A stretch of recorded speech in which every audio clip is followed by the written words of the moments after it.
Nagbukas ng sariling tindahan ng damit si Joy. Kailan naman natin bubuksan ang ating beauty salon? 1 taon mo na itong ipinangako. Umutang siguro siya sa isang bangko. Alam mo ba kung saang bangko sila nag-loan?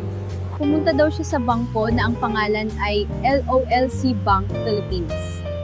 Ang proseso ng pautang ay napakabilis at naaangkop kumpara sa ibang mga bangko.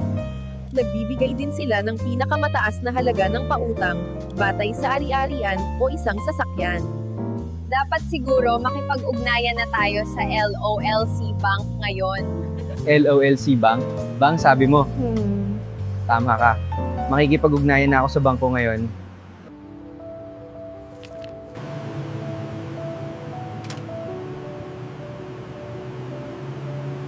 They say the holy world is watered down, and the town's lost its faith.